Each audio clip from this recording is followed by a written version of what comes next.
Hi hello ನಮಸ್ಕಾರ ಎಲ್ಲರಿಗೂ Mamata food ಕೋರ್ಟ್ಗೆ ಸ್ವಾಗತ. ನಾನಿವತ್ತು ಒಬ್ಬಟ್ಟಿಟ್ಟು ಕಲಿಸ್ತಾ ಇದ್ದೀನಿ. ಬನ್ನಿ ಹೇಗೆ ಕಲಿಸೋದು ಅಂತ ನೋಡೋಣ. ನಾನು ಪಾತ್ರೆ ತಗೊಂಡಿದ್ದೀನಿ. ಪಾತ್ರೆಗೆ 1 ಕಪ್ ಆಗುವಷ್ಟು ಮೈದಾ ಹಿಟ್ಟು, ಅರ್ಧ ಕಪ್ಪಷ್ಟು ಚಿರೋಟಿ ರವೆ ತಗೊಂಡಿದ್ದೀನಿ. ಇದಕ್ಕೆ 1 ಚುಟಕಿಯಷ್ಟು ಉಪ್ಪು, 1-2 ಚುಟಕಿಯಷ್ಟು ಅರಿಶಿಣದ ಪುಡಿ, ಇದೆರಡು ಹಾಕಿ ಕಲಿಸ್ಕೊಳ್ಳೋಣ. ಕಲಿಸ್ಬಿಟ್ಟು ಇದಕ್ಕೆ ಸ್ವಲ್ಪನೇ ನೀರು ಹಾಕ್ಬಿಟ್ಟು ಕಲಿಸ್ಕೊಳ್ಳೋಣ. ಇದಕ್ಕೆ ಸ್ವಲ್ಪ ನೀರು ಹಾಕ್ಕೊಂಡು ಕಲಿಸ್ಕೋಬೇಕು. ನಾನು ಲಾಸ್ಟ್ ವಿಡಿಯೋ ಹಾಕಿದ್ದೆ, ಒಬ್ಬಟ್ಟು ಮಾಡೋದು ತೋರಿಸಿದ್ದೆ. ನನಗೆ ಈ ಹಿಟ್ಟು ಕಲಿಸೋ ವಿಡಿಯೋ ಸ್ಕಿಪ್ ಆಗೋಯಿತು. ನಾನೆಲ್ಲೋ ಸ್ಕಿಪ್ ಆಗೋಯ್ತೇನೋ ಅಂದ್ಕೊಂಡಿದ್ದೆ, ಇಲ್ಲ ಮಧ್ಯದಲ್ಲೆಲ್ಲೋ ಇತ್ತು. ಅದು ವೀಡಿಯೋಸ್ ನೋಡಬೇಕಾದ್ರೆ ಸಿಕ್ತು. ಸರಿ ಅಪ್ಲೋಡ್ ಮಾಡೋಣ ಅಂತ ಅಪ್ಲೋಡ್ ಮಾಡ್ತಾಯಿದ್ದೀನಿ. ಈಗ ಸ್ವಲ್ಪ ನೀರು ಹಾಕೋಬೇಕು, ತುಂಬ ನೀರು ಹಾಕೋಬೇಡಿ ಒಂದೇ ಸತಿ. ಒಬ್ಬಟ್ಟು ನಾವು ಎಷ್ಟು ನಾದ್ತೀವೋ ಅಷ್ಟು ಚೆನ್ನಾಗಿ ಒಬ್ಬಟ್ಟು ಬರುತ್ತೆ. ಅಂಗಡಿಗಳೆಲ್ಲ ನೋಡಿ ಎಷ್ಟು ಹಿಟ್ಟು ತೆಳುವಾಗಿ ಕಲಸಿರ್ತಾರೆ. ಹಿಟ್ಟು ಚೆನ್ನಾಗಿ ತೆಳುವಾಗಿ ಕಲಿಸ್ಬೇಕು. ಈ ರವೆ ಕೂಡ ಅರಳುತ್ತೆ, ಮೈದಾ ಹಿಟ್ಟು ಕೂಡ ಸ್ವಲ್ಪ ಗಟ್ಟಿಯಾಗುತ್ತೆ. ಅವಾಗ ನಾವು ಒಬ್ಬಟ್ಟು ತಟ್ಟಬೇಕಾದ್ರೆ ಸರಿ ಹದವಾಗಿ ಬಂದ್ಬಿಟ್ಟಿರುತ್ತೆ. ಸ್ವಲ್ಪ ನೀರು ಹಾಕ್ಕೊಳ್ಳಿ. ಹಿಂಗೂ ತೆಳುವಾಗಿ ಕಲಿಸ್ಬೇಕಲ್ಲ, ತುಂಬ ನೀರು ಹಾಕೋಣ ಒಂದೇ ಸತಿ ಅಂದರೆ ನಮ್ಗೆ ಗೊತ್ತಾಗೋದಿಲ್ವಲ್ಲ. ಅದಕ್ಕೆ ನೋಡಿ ನಾನು ಈ ಹದಕ್ಕೆ ಕಲಿಸ್ಕೊಂಡಿದ್ದೀನಿ. ಈ ಹದಕ್ಕೆ ಕಲಿಸ್ಕೊಳ್ಳಿ.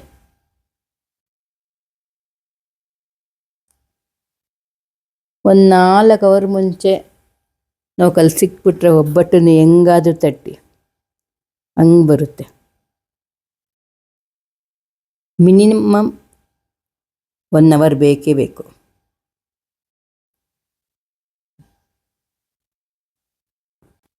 ಮಿನಿಮಮ್ ಅಂದ್ರೂ 1 ಅವರ್ ನೆನೆಯಲೇಬೇಕು. ಇದಕ್ಕೆ ನಾನು ಒಂದು 5 ಸ್ಪೂನ್ ಎಣ್ಣೆ ಹಾಕ್ಕೊಳ್ತಾ ಇದ್ದೀನಿ. ಎಣ್ಣೆ ಹಾಕ್ಕೊಂಡು ನಾದ್ಕೊಳ್ಳೋಣ.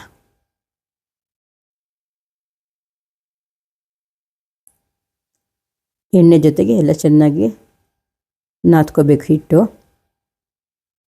1-2 ಸತಿ ಅದೇ ಸ್ಪೂನ್ ಎಣ್ಣೆ ಹಾಕ್ಕೊಳ್ಳಿ. ಆಮೇಲೆ ಹಿಟ್ಟು ಮೇಲೆ ಒಂದು 5 ಸ್ಪೂನ್ ಎಣ್ಣೆ ಹಾಕ್ಬಿಡಿ ನೆನೆಯೋಕ್ಕೆ. ಮತ್ತು ನಾನು ಒಂದು 5 ಸ್ಪೂನು ಎಣ್ಣೆ ಹಾಕ್ಕೊಳ್ತಾ ಇದ್ದೀನಿ.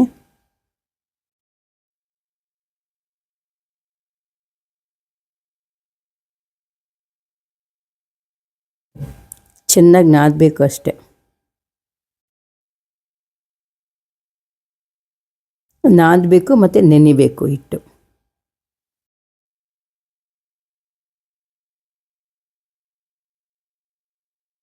ಇಷ್ಟು ತೆಳುವಾಗಿ ಕಲಿಸ್ಕೊಂಡ್ರೆ ಸಾಕಾಗುತ್ತೆ.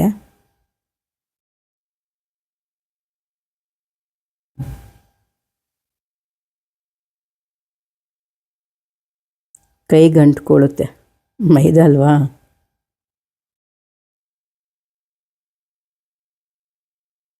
ಈಗ ಹಿಟ್ಟೆಲ್ಲ ಒಂದುಗೂಡಿಸ್ಕೊಳ್ಳೋಣ. ಇದ್ರ ಮೇಲೆ ಎಣ್ಣೆ ಒಂದು 5 ಸ್ಪೂನ್ ಹಾಕ್ಬಿಟ್ಟು ಎಲ್ಲದಕ್ಕೂ ಹಿಟ್ಟಿಗೆ ಸ್ಪ್ರೆಡ್ ಮಾಡ್ಕೋಬೇಕು. ಹಿಟ್ಟು ಒಣಗಬಾರ್ದಲ್ಲ, ಅದಕ್ಕೆ ಮೇಲೆ ಎಣ್ಣೆ ಹಾಕ್ಕೊಳ್ಳೋದು. ಮೇಲೆಲ್ಲ ಎಣ್ಣೆ ಸವರ್ಕೊಂಬಿಡಿ ಈ ಥರ.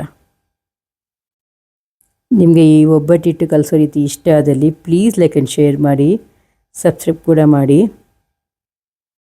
ಎಲ್ಲ ಚೆನ್ನಾಗಿ ಒಂದುಗೂಡಿಸ್ಕೊಳ್ಳೋಣ.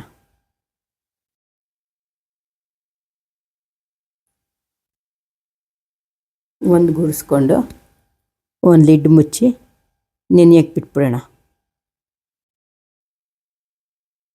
ಎದ್ದ ತಕ್ಷಣ ಕಲಸಿಟ್ರೆ ಸಾಕಾಗುತ್ತೆ. ಇಲ್ಲಾಂದರೆ ಒಂದು 2 ಅವರ್ ಮುಂಚೆ ಕಲಿಸ್ಕೊಳ್ಳಿ ಅಷ್ಟೆ.